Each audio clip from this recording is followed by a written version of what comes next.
Hello, everyone. My name is Mike Vinoy. I'm the Vice President of Product and Marketing at Asure, and I want to welcome you to today's webinar, the Guide to Employee Retention Tax Credits, where we attempt to answer the question, do you qualify? Where you can retroactively apply for tax credits up to $5,000 per employee in 2020, up to $7,000 per quarter. That's $28,000 per employee in 2021. So let's begin. Today, we're going to unpack the latest ebook that we have just published. If you hop on our website, asuresoftware.com/ebook-ERTC, you see a screenshot of here. I would encourage you, if you haven't already, hop on the website, download it, follow along.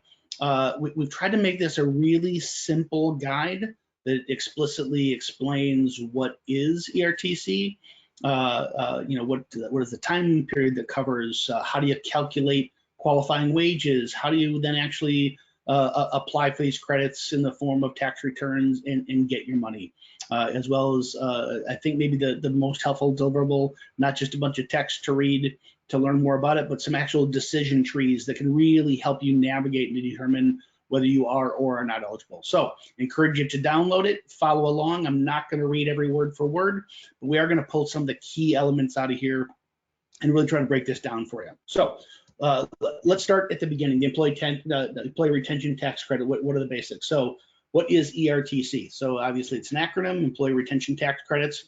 It originated out of the CARES Act. So that's March 27th, I believe, of 2020, right? So COVID hit us.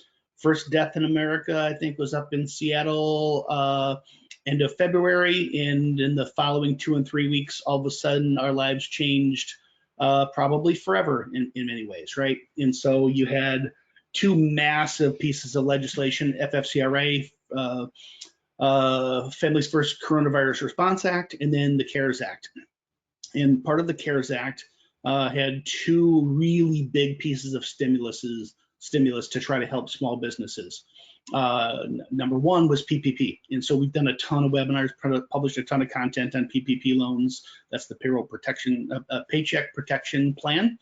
And then the other, it's still far less known. Lots of education. We're doing our very best to get this in front of every single customer, every small business and mid-sized company that we know, to learn more about it this year. But it's still a huge percent of the audience does not know. A lot of small businesses still don't know about this program that is gigantic stimulus in the form of employee retention tax credits. And so what I would say is PPP is probably the single biggest small business and mid-sized business stimulus program that has ever existed in U.S. history. And this is number two. In PPP sucked all the oxygen out of the room in 2020.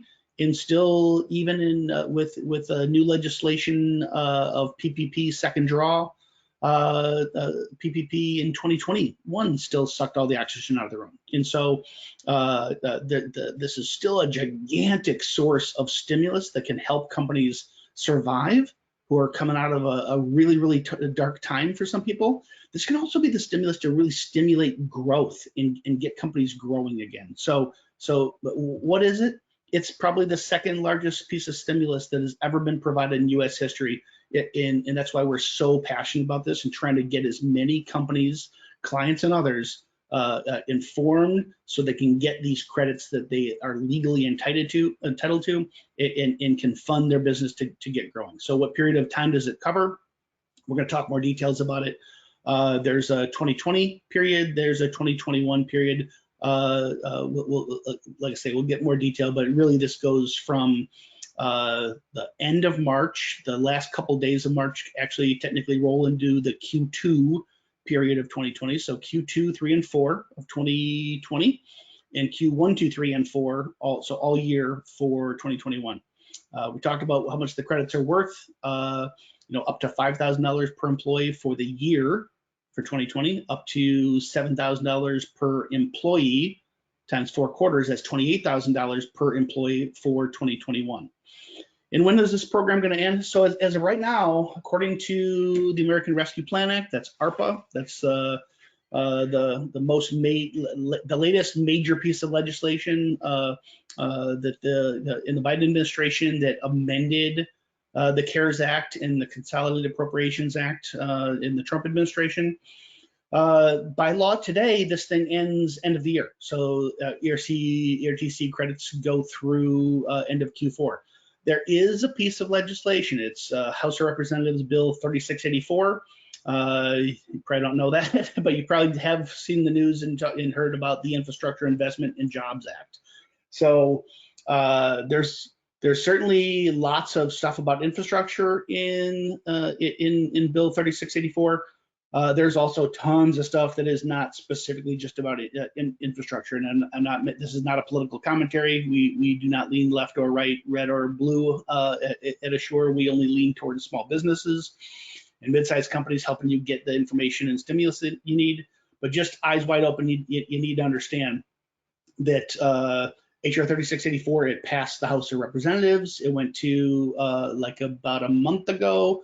And then maybe almost 2 months ago now, I guess it's 3 weeks ago, it did pass the Senate, but in a different form. One of the things that came out of the Senate version of the bill was walking back Q4 2021 ERTC.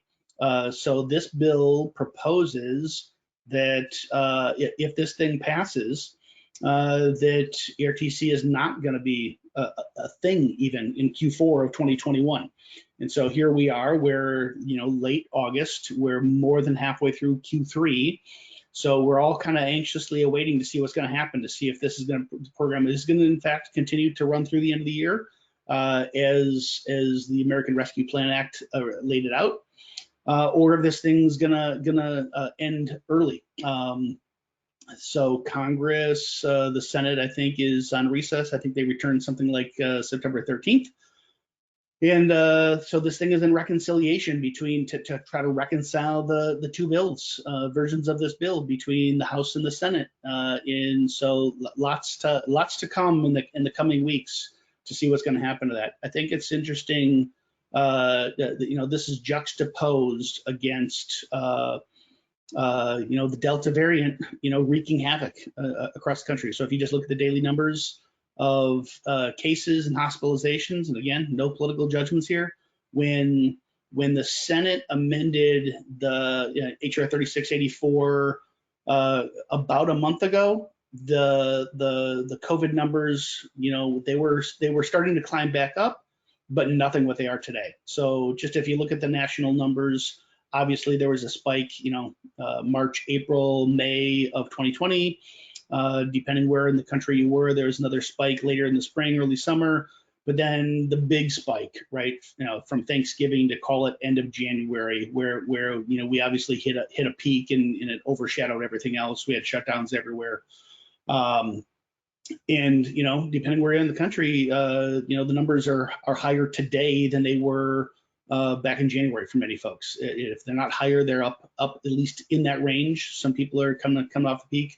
My point in saying all that is it's hard to imagine, and this is just my opinion, this is not don't take this to the bank as a political prognosticator. It's hard to imagine for me that Congress is going to reconcile a bill that removes ERTC credits for Q4 when COVID numbers are where they're at, right? Because at the time, I think people thought, okay, we had turned the corner and there's probably not going to be a lot of shutdowns in Q4 anyway.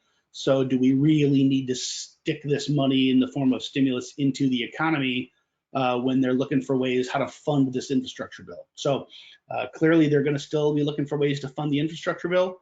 And this is one of the ways the Senate sought to do that. But like I say, I just think they're going to be hard pressed to not keep this in place for Q4, given the current COVID numbers.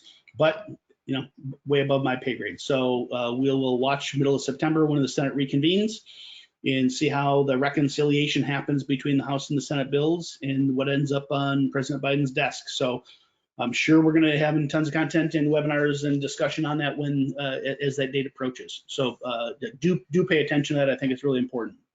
So if you've been paying attention to our website, some of our prior webinars, we've been through that. So through this, what I'm going to say is this is just a small portion of what is in the ebook. Really, really encourage you to download it, read it word for word. There's tons of really valuable information. This isn't stuff that's just our opinion. We're pulling this stuff off of IRS website. We're pulling off of Small Business Administration website, tons of legal and accounting sources, many of which are cited all throughout the ebook. So use this opportunity, let's call it maybe a 15, 20-minute read to get through the 15, 20 pages and get really smart on this, because there's just too much money at stake not to. And I think an awful lot of people that we talk to on a daily basis, they have assumed they don't qualify. And the reality is, once you really start digging deep, they do qualify. Now, it might not be for as much as the full 28,000 for 2021 across the entire employee population, but if you're impacted, you qualify. Now, the devil's in the detail, but there are far more people that qualify for this than first believe that they don't, and so couldn't encourage you enough to get into the details here. All right, so I got 4 rows I want to take you through across 3 columns. First, the Coronavirus Aid, Relief, and Economic Security Act. That's the CARES Act that passed in March of last year. And so at the time, like I said, there's 2 forms of stimulus that were available to small businesses. Either you could take a PPP loan, or you could apply for employee retention tax credits. And all that meant is, the intent was, don't fire your employees because you're scared of the economy tanking here. Keep them employed, and we're going to pay for part of that. We're going to pay half of what you pay in salary in the form of a tax credit. Okay, at the time, row 2, that was for 100 or fewer employees. So if you were 100 employees or fewer, and you could take the PPP or ERTC, and one of 2 qualifying reasons. Either you had a government disruption. Now, that doesn't mean it's not federal government. This could be a local, could be a mayor, could be a county executive, could be a governor.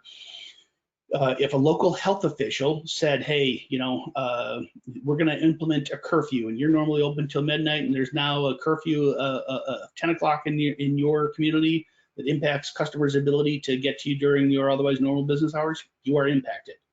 If you are a restaurant or a salon or a gym that has all of a sudden you got to implement social distancing guidelines that limits the capacity of your business and therefore impacts your revenue, you are impacted. Right. So this isn't just a revenue decline. This is if you are impacted by some type of government disruption. The other test is revenue. They call it gross receipts.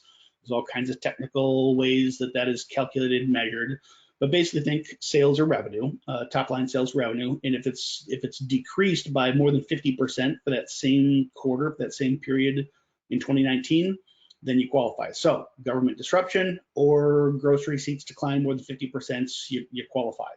And the credits available, we talked through it. It's up to 50% of the first $10,000 in wages per employee after March 12th. I think I said end of March, but it's after March 12th. So March 13th through March 31st of 2020 rolls into Q2 of 2020 from a tax filing perspective for this credit. So it's really Q2, Q3, and Q4 that the first $10,000 of wages during that 3-quarter period, 50% of that is eligible for the tax credit. Now, let's go to the next column, Consolidated Appropriations Act. That's CAA. This was the outgoing Trump administration. It was December 27th. It was just 2 days after Christmas. Right, sneaking this in right at the end of the year. And a hugely important update came for small businesses. And it's the first thing. It's that it wasn't an either or anymore. It wasn't PPP or ERTC.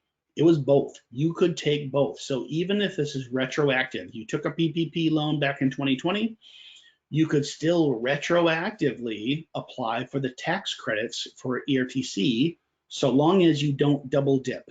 Meaning, if you got a $100,000 PPP loan that was forgiven, and all $100,000 that went to payroll portion of the forgiveness, then you're still eligible for ERTC, but not the 100,000. So you'd have to carve that out But as long as you still have qualifying wages up to the 50% of the 10,000 wage per employee, outside of the PPP period that you used PPP dollars for payroll, then you can use both PPP and ERTC. Now we're talking, in many cases, this is tens of thousands of dollars. Some cases it's hundreds of thousands of dollars of additional stimulus that businesses just simply weren't previously eligible for.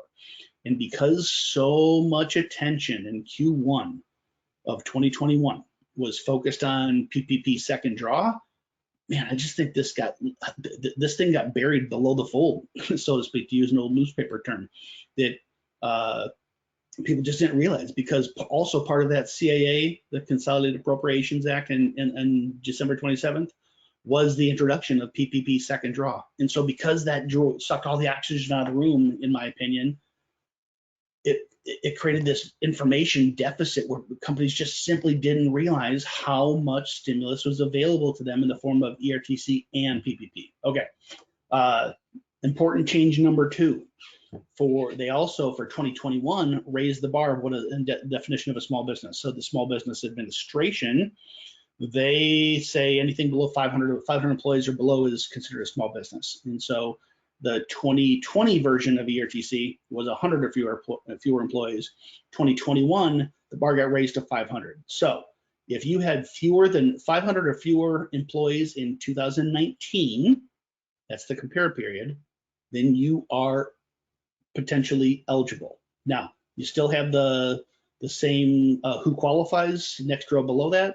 Government disruption, same thing, restriction in hours, social distancing, certain changes to the business model that the government order of some type impacted your business, or if you had a decline in gross receipts. Now, this time it doesn't have to be cut in half, but if gross receipts declined by 20% or more, so let's say you were 81% of revenue from the same period 2019, you don't qualify. But if you're 79% of revenue, that's 21% decline, then you do qualify. Right, so the two elements, government disruption or declining gross receipts of greater than 20%. Okay, and here's the biggest kicker: if you qualify for you're under 500 employees in 2019, you've had a government disruption and/or you've had a decline in revenue more than 20%. Now the credit is set up to 70% of the first 10,000 wages per employee per quarter. So that's times 4 quarters, that's $28,000 per quarter. And technically the Consolidated Appropriations Act said January 1 through June 30th. That's Q1 and Q2. And then a couple months later, 3 months later, along comes the American Rescue Plan Act, right? So January 20th or so, you got the inauguration, new administration comes in, and new stimulus introduced under the Biden administration, 311, it passes. It's ARPA, the American Rescue Plan Act. So essentially what that did is extended ERTC through Q3 and Q4. There's some other technical updates, but the most meaningful thing is that it extended it for the entire year. Now, we got a little red star up next to American Rescue Plan Act. And like we say, we don't lean left or right, not red versus blue, but only towards small businesses and entrepreneurs and mid-sized companies with an entrepreneurial spirit. One of the little secrets that came along with ARPA was startup businesses. So the recovery, if you were considered a recovery startup business, so let's say you didn't exist as a company. You were a person maybe who was laid off in March of 2020 as part of COVID. If you look at the new EINs, the employee identification numbers, federal IDs, the applications for new federal IDs in 2020 was this giant hockey stick because there's so many people got laid off as the pandemic kind of swept across the United States. So many people got laid off, and what did they do? So many people started businesses, right? We're in this gig economy where the entrepreneurial spirit still it runs strong in the United States, and people were hanging a shingle up for themselves. And so creating new EINs. And so part of what ARPA did was, it wasn't just about retaining employees at older existing companies. They also created a provision for startup businesses. So if you were laid off, if you were a business that didn't exist before February 15th of 2020, right? So you are a new startup in the summer of last year, the fall of last year, and your annual gross receipts don't exceed $1 million, so you're truly a startup small business, then you qualify for ERTC in Q3 and Q4 of this year.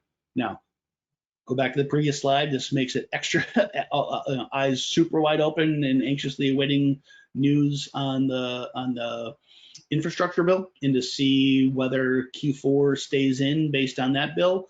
But this is a really important addition. So we get excited about how to help small businesses and entrepreneurial people. And this is a way to get meaningful money. So the same dollar amounts, right? Up to up to $7,000 per employee per quarter. So small business, couple employees, $7,000 each. You got 3 employees, that's 21 grand. $21,000 is a heck of a lot of money to a small business on a per quarter basis, right? So real stimulus out there, even for startups that didn't exist before the pandemic hit.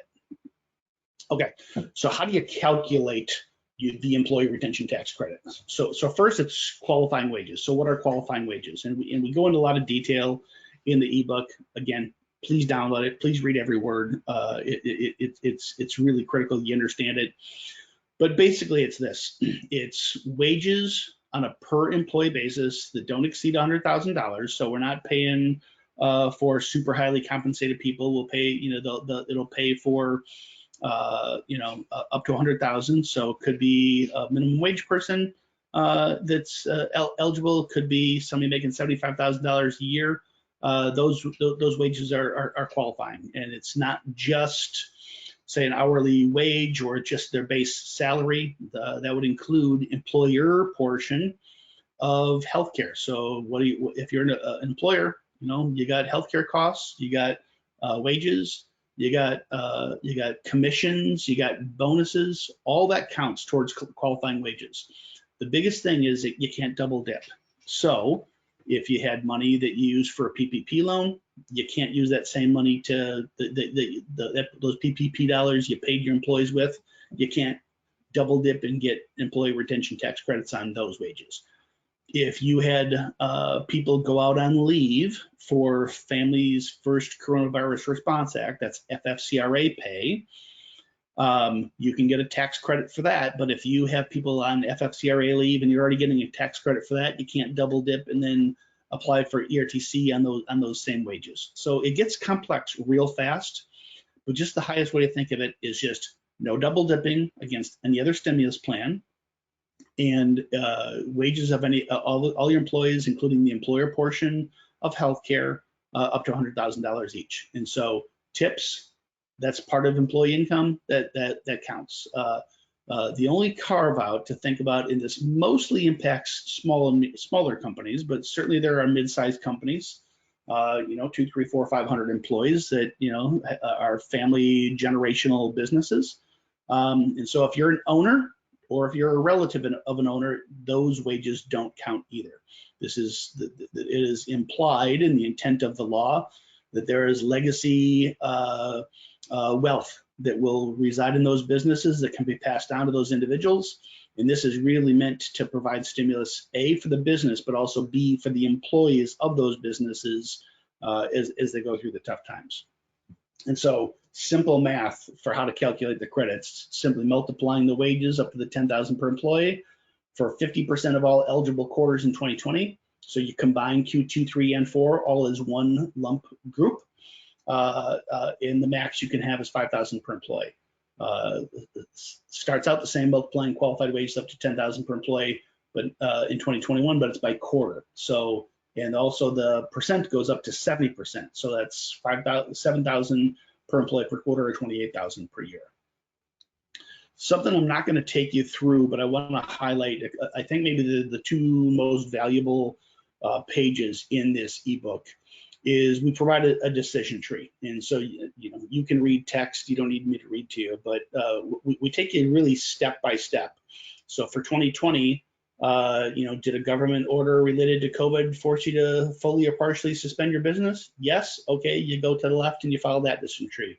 No, you go through that decision tree, because answering no doesn't necessarily mean you don't qualify. It just takes you through a different set of questions. So we've taken you through the qualifying and disqualifying questions to determine your eligibility for both 2020 and 2021.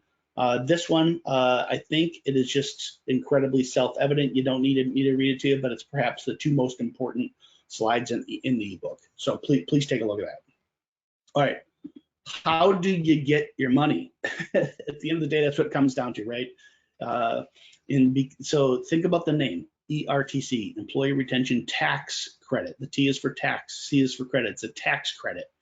So how do you get your money? Well, you get it in the form of tax return filing, right? It's tax documents.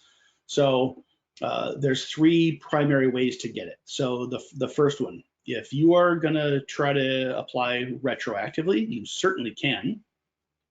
You have to complete an amended tax return. So as a small and mid-sized company, of any size company, I should say, we all have to file a quarterly 941. That's our employer tax return, right?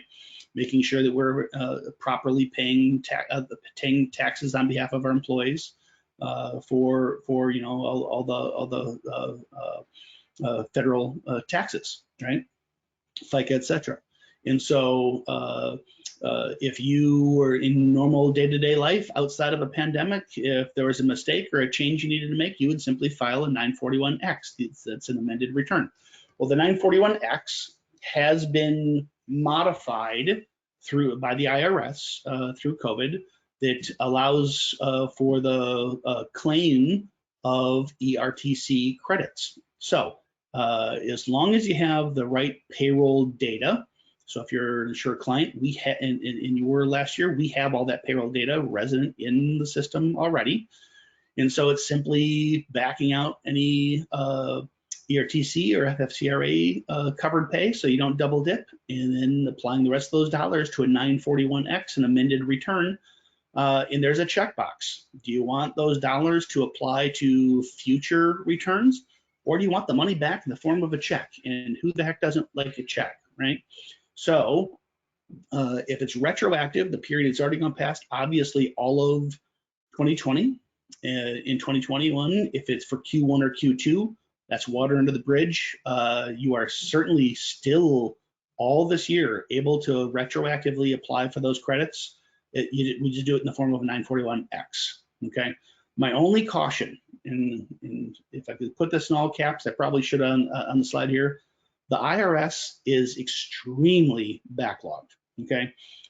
They had the staffing concerns that the rest of the United States did, the rest of the world did during the pandemic, but they, as most federal government agencies, they sent home non-essential workers. And so in 2020 for a long period of time.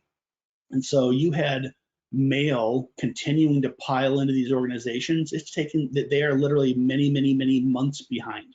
So we still don't have, we talk to the IRS every day. We're a bulk filer on behalf of, tens of thousands of clients. And so we understand them as probably as good as anybody does. But there's no way to even get a direct answer from them how long it's going to take you to get your check. We know that we can file these 941X, the amended returns, quickly, but to set expectations, anecdotally, we think this could still, we were telling clients in Q1 and Q2 of this year that this could easily be 6 to 9 months to get your money. I still think it's minimum 3, probably closer to 6 or more months before you get your money. So it is going to come in the form of a check, but we are all at the mercy of the IRS. Not Asure, not any of our competitors have any control over their backlog.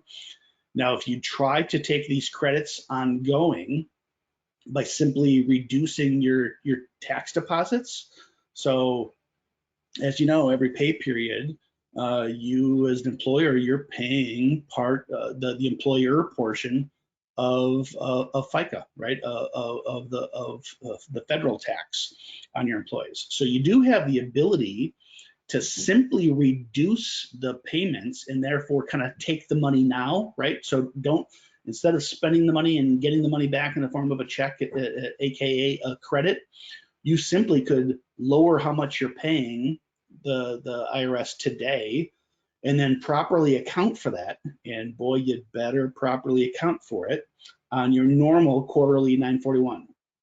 If you try to simply not pay the federal government what it's owed without then accounting for that properly on the 941, you are gonna be in a world of hurt.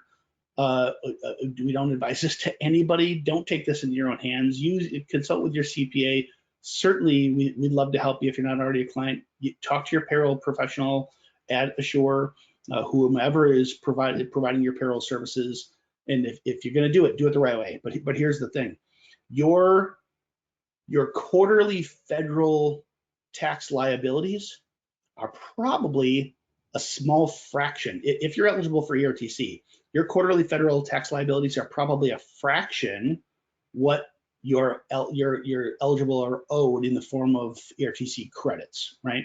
So if you were to, and I'm just going to make up round numbers, if you quarterly pay $10,000 in federal taxes, employer federal taxes, but your ERTC tax credit is worth 100 grand, that would take 10 quarters of not paying federal taxes to equal the dollar amount. So I think it's a fine strategy to lower your cash needs and lower your expenses immediately by not paying those federal taxes and just accounting for that properly on your normal 941. But don't wait on that. You're going to take years before you get all your money back, right? And who knows what's going to happen legislatively during that period of time. Reduce your tax bill immediately in the 941 by working with your tax and payroll professional. But by gosh, also file for the 941X retroactively. And even if you got to get in line for several months to get a check from the IRS, you're going to be grateful the day that check arrives. The other thing is there's called a Form 7200. So I'd say proceed with caution on this one. If you for sure know that you qualify in future quarters, and as the year goes along, here we are more than halfway through Q3. So Q3 is kind of already out of the question. But if you know for a fact you're going to qualify in Q4, you can, there's an IRS provision by applying Form 7200, you can apply for those credits in advance, whatever the federal tax liability is on the employer portion for Q4, and they can send you a check to pay for that in advance. Now, given how much flux there is around, is this thing even going to be a thing next year? How certain can you actually be you're going to qualify? Like if you're really financially impacted, you got clear line of sight to your revenue stream, then you might already for sure know that you're going to qualify. But none of us know what's going to happen for mandates in Q4. It's the future. That's one thing that I think we all know, that we kind of have no idea how this pandemic is going to play out. I think we all think it's going to light at the end of the tunnel in some ways, but also life is probably never going to return 100% the way it was before. And then on revenue, if your business bounces back, maybe you don't end up qualifying. There's just a lot of questions. So I'd say consult a tax professional, consult your CPA, and certainly consult your payroll professional whether filing a Form 7200 makes sense. So with that, I hope everyone every small business owner and entrepreneur, manager at a mid-sized company, downloads the book, reads every single word, whether you're an Asure customer or not, you learn everything there is about this, and hopefully more people get stimulus. We helped file returns, 941Xs quite specifically, in Q2 to the tune of like $100 million in stimulus for just Asure clients. And that number is going to be probably a lot bigger in Q3 and Q4 here, based on just on activity and on how we're helping clients. So $100 million. So my goal, Asure's goal with this ebook, with today's webinar, is that this is information to help everyone get the stimulus they need and they're legally entitled to, regardless of whether you're an Asure client. Now, obviously, we would love to help you. And so if you're interested, if you're an Asure client, contact your customer support rep. This is a no-brainer. We've got your data. We can do this for you. If you're not an Asure client, all we need is your historical data. So if you want to file 2020 retroactive, get a journal entry, a journal export of your current payroll system, switch over to our platform, give us that data so we can import it into our system and easily calculate. And we'll do three things. We will, with that payroll data, we review and come up with a number for qualified wages. We calculate the amount of the credit, and then we file those amended returns on your behalf. This is complex stuff. The concepts may be straightforward. Hopefully we've unpacked this ebook in a way that it's straightforward, easy enough to understand in today's recording. But actually executing in this stuff, there's a lot to it. It's fairly deep water. So this is what we do. We have the systems, the technology, the people, the training all in place to do this, and we'd love to help you out. So if you're interested, just asuresoftware.com/ERTC, and we'd love to help you out. With that, I would again encourage you, if you haven't done it yet, go to the website, asuresoftware.com/ebook-ERTC, download the ebook, get smart on this topic, and we hope like heck that the stimulus money that comes out of ERTC can really help you grow your business. If you're in survival mode, obviously we hope it does that. But we are entering a new economy coming as we turn the corner with COVID. The shift from face-to-face brick and mortar we've been on this changing continuum towards more virtual, more flex, more gig economy work for the last 20 years. And that all just hit the accelerator, right? As companies were forced to deal with pandemic, as employees and entrepreneurs were forced to deal with how the heck do I take care of my kids when they don't go to school every day. This pandemic has fundamentally changed the face of entrepreneurship and small business and mid-sized companies. And Asure is here to help, whether it's virtual onboarding and recruiting in our HR solutions, or employee self-service capabilities for your employees to manage their own data without having to worry about paper forms in an office that they no longer report to on the payroll side. So get smart on ERTC. We'd love to talk to you if you're interested in any way. And until next week, look forward to talking to you again. Thanks.